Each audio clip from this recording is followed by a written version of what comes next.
yako. Kuna watu mahali hapa familia zenu asiwaruhusu mkakuwa na ndoa. Kuna watu mahali hapa kuna vitu vimefichika, vikipata mahusiano lazima yavunjike. Leo tumekuja kusogeleza kwa jina la Yesu ya kwamba lazima yatoke. Unaweza nipatia sauti nzuri? Nasikia kuhubiri, nasikia kuhubiri.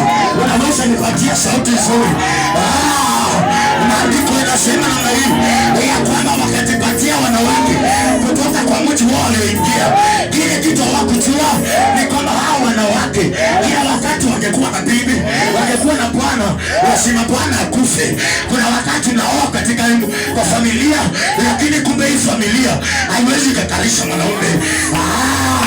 Kuna watu umeoleka, lakini kuna madhabahu ya kwenu haiwezi kuruhusu kuwa na amani. Hata ukiingia kwa ndoa lazima kutokea na kitu kinakufanya utoke. Patia jirani yako high five. Patia jirani yako high five. Mwambie leo tunawafikia. Tunafikia hiyo madhabahu. Bwana Yesu asifiwe. Kuna watu walikuwa na vitu, walipokuwa wakitoka nyumbani walikuwa na matumaini. Kile kitu kinanifurahisha ni kwamba wakati mtu anahama kutoka kwa nyumba moja akienda kwa nyingine, anasemanga kwa nyumba Mungu atanibariki. Kile kitu tujuangi ni kwamba kuna madhabahu, kuna misingi. Mtu anapojenga nyumba anajenga na misingi yake. Wakati mwingine ukihama ni vizuri kumhusisha mchungaji wako, ni kwa sababu walipojenga hawakujenga kama wamenyamaza.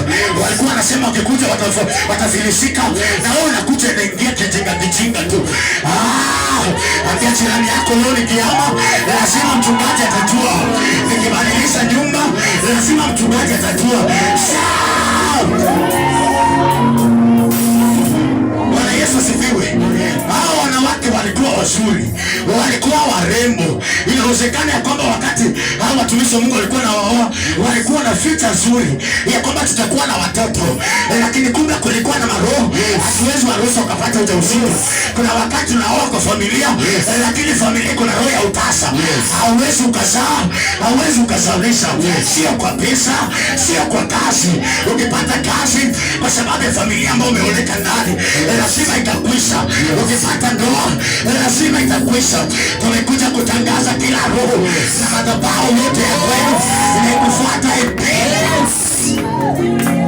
Haleluya. Bwana Yesu asifiwe. Amen. Kaa chini tu kwanza. Bado ndio tunaanza. Hata jirani haifai ndio tunaanza. Yes.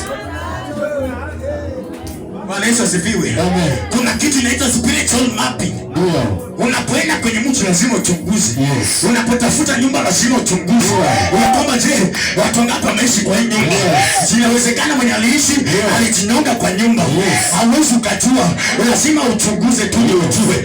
Kumbe wakati ambapo unalala, hiyo roho inakuja inakuita ya kwamba kama mimi nilivyojinyonga, hata na wewe utajinyonga. Bwana Yesu asifiwe.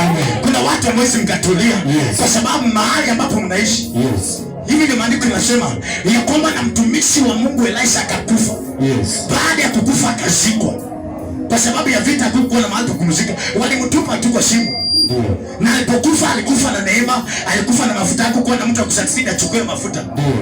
Maandiko yanasema kwamba kukatokea mtu mwingine akakufa. Walipokuwa wanaenda kumzika, jeshi likakuja kwa sababu ya jeshi na vita, wakasema hatutamzika, tumtupe tu sisi tutoroke. Bwana Yesu asifiwe. Wakati walikuwa wanamtupa kwa sababu ya neema ambayo mtumishi wa Bwana alikufa nayo, maandiko yanasema alifufuka. Kuna watu mahali hapa, mahali ambapo unalalanga ndio walisika mganga. Kama waliweza kushika mtu na baada ya muda akashika mwingine akafufuka kwa sababu ya neema. Hebu fikiria mahali kitanda yako iko, ndio kuna mtu alilala tu mifupa peke yake. Utaishi, utafaulu? Utafaulu? Kama mahali Elisha alizikwa, wakati walizika mwingine alifufuka. Na mahali ambapo unaishi kuna mganga alizikwa. Hauwezi ukajua miaka ya nyuma kuna mtu alizikwa mahali unalalanga. Kuna watu mkipanga mipango haiendi ni kwa sababu kuna mwingine hapo chini. Ni mkilala juu kuna mwingine analala chini. Bwana Yesu asifiwe. Ukiambia Wakristo ya kwamba ni vizuri kuombea nyumba, anasema pasa Kenya sadaka. Pasa anataka sadaka. Ukiambia Wakristo kwamba inafaa tu dedicate biashara, wanasema wachungaji wa siku hizi wanataka sadaka, lakini hawajui kwamba nyuma ya hiyo sadaka kuna nguvu ya kufanya biashara iongezeke. Nyuma ya hiyo sadaka kuna neema ya kufanya ndoa ikakue. Kuna wakati mwingine tukiambia watu mkioa, mjaribu ya kwamba wachungaji wajue, mnasema kwa sababu hatuna pesa, tunajaribu tutuende shortcut. Unaweza kosa pesa, lakini mchungaji akasema neno kwa hiyo ndoa. Unaweza kosa pesa ya kualisha watu, lakini kanisa ikasimama ikasema ya kwamba wabarikiwe. Lazima hiyo ndoa itaishi. Bwana Yesu asifiwe. Amen. Unaweza kosa keki ya sisi kukula, lakini kanisa tukasema tunampenda, wacha tuwaombe waishi kwa amani. Bwana Yesu asifiwe. Madhabahu ya mji. Sema yote. Madhabahu ya mji.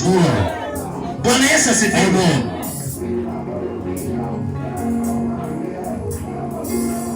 Kuna watu ukishikana tunao leo hii, unaanza kufilisika.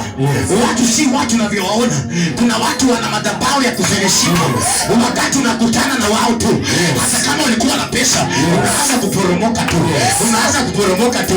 Kuna watu wa mama walishikana nao kwa sababu walikuwa wana neema ya ndoa, ndoa zao zikavunjika.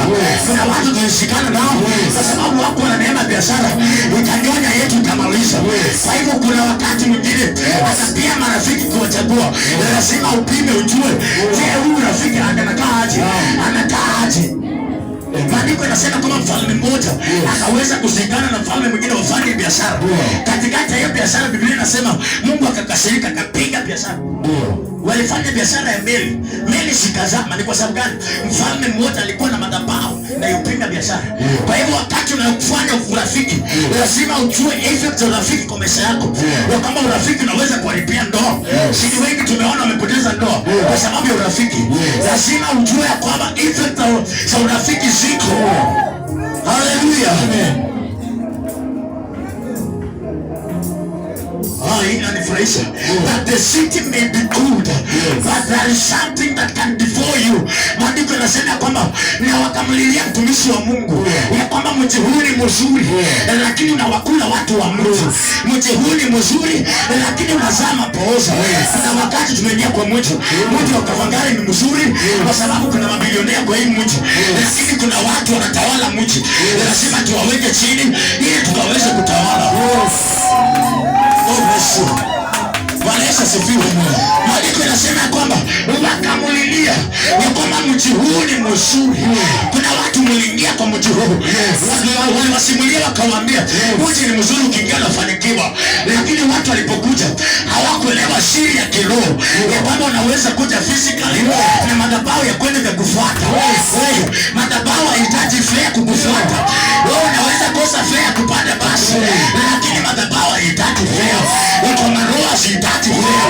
Unaweza kuwa unatoka Western utakuja Bungoma Nairobi, kabla ufike Nairobi madhabahu ya kweli imefika, imeongea na mji, ukaambiana ya kwamba tumuteshe. Kuna watu mlikuja mkikuwa na matarajio, lakini maroho za nyumbani zikatoka zikawafuata, zikakutana na maroho za mji, zikasema Apostle Andrew amefika, tumuteshe, tumuteshe, tumuteshe, kuhakikisha kwamba anamaliza akikuwa kwa aibu. Miaka mingi kule nyuma, baba yangu alikuja kwenye mji huu, lakini baada ya kukuja na maisha ya kumpokea yakamtesa mpaka akaogopa hata kutupigia simu, akabadilisha simu kanda ili tusiweze kuongea na yeye. Ninapoongea habari ya madhabahu, hata na mimi imenitesa, ni kwa sababu ilifanya baba yangu tukapotezana miaka mingi mpaka wa leo hii sijui bahali hayuko. Ni kwa sababu ya madhabahu yalipomtesa, na inawezekana alikuwa na matarajio ya kwamba wacha nili nitafute kazi, nikipata pesa narudia familia yangu, lakini madhabahu ikamtesa. Leo hii hata mimi nimekuja kwa mji huu, inawezekana kilichokula baba yangu kitanikula na mimi kama siwezi nikaomba kile kilikula wazazi mtumishi wangu kinaweza nikanikula. Kama vile alishindwa kupata kazi, hata na mimi inawezekana itakuwa hivyo. Tunapoongea kuhusu madhabahu, madhabahu ni kweli kwa maisha yako. Ukifanya research kwa maisha yako utapata kuna kitu na wakula. Unaweza kuwa na pesa lakini ndio huwezi kalisha. Wako wanawake wako na sura na figa nzuri, lakini ikifika kwa ndoa wanapigwa mateke kila siku. Ni kwa sababu ya madhabahu. Inawezekana kuna roho nzuri mpaka mwenyewe unakaa na watu vizuri, lakini ikifika mume wako anakuona kama kiraka. Bwana Yesu asifiwe. Kwa hivyo lazima uelewe madhabahu. Madhabahu. Every place has its own kings and rulers. Yes. Kila maeneo kuna watu wanaotawala. Unapoingia mahali, kuna watu tu wanatawala. Na hao watu wana nguvu za giza. Wanatawala maeneo. Siku moja nilikuwa naambia watu hapa ya kwamba kinye kinafanya kinakuvuta kwa hizo mikutano za wanasiasa ni kwa sababu wewe mahali umefika bado maombi yako haijafika kwa shida. Mimi hata wagawe pesa hapo siwezi onekana. Ni kwa sababu hiyo madhabahu yao Yesu nivuta nimeipita. Kama utaomba vizuri yao itakufinya. Hata unaweza kuja ukakuwa na nyota ya kufanikiwa, lakini kwa sababu huna nguvu ya kujisaidia kufanikiwa, maombi yako ni kidogo, hiyo madhabahu itakufinya. Kuna watu mahali hapa mko na nyota ya utajiri, lakini kwa sababu ulikuja mahali kuna kutawaliwa na watu wa giza, walifinyilia nyota zenu.